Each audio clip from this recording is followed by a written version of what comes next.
బంగాళదుంప పచ్చి ముక్కలు ఫ్రై చేసుకున్నామండి. దానికి ఫస్ట్ బంగాళదుంప చెక్కు తీసుకొని అది ఉప్పు నీళ్ళల్లో సన్న ముక్కలుగా చేసుకొని వేసుకోవాలి.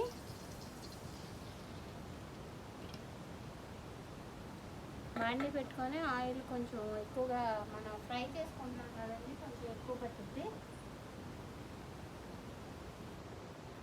ఆయిల్ కాగింది కదండి, కాగిన తర్వాత మనం తాలింపు గింజలు అదేం వేసుకోకూడదు, డైరెక్ట్ బంగాళదుంప ముక్కలు వేసేసుకోవాలి.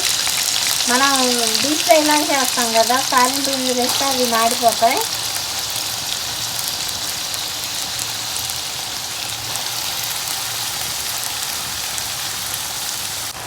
పసుపు వేసుకోవాలండి, తగినంత పసుపు, తగినంత ఉప్పు వేసుకొని వేగనిద్దాం. కలిపేసుకొని మూత పెట్టకూడదు దీనికి.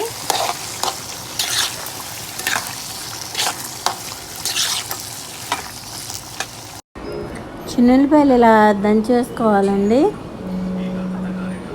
టేస్ట్ బాగుంటుంది, మంచి స్మెల్ వస్తూ ఉంటుంది.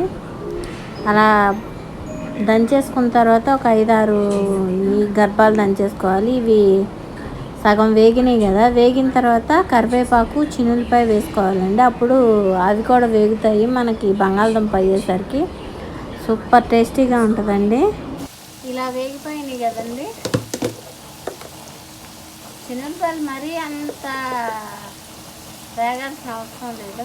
కారం వేసేసుకున్నాం తగినంత.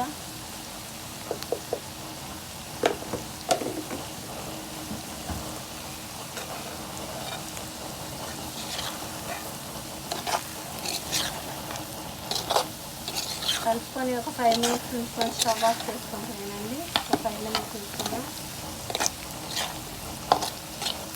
చక్కగా వేగిపోయిందండి, సూపర్గా ఉంటుంది. మా వంటలు కనుక మీకు నచ్చినట్టయితే లైక్ చేయండి, షేర్ చేయండి, సబ్స్క్రైబ్ చేయండి. ఇక స్టవ్ ఆఫ్ చేసేసుకున్నాం. బంగాళదుంప ఫ్రైలోకి రైస్, పప్పు, గోంగూర కాంబినేషన్ నంచుకొని తింటే సూపర్గా ఉంటుందండి. Thanks for watching. Thank you friends.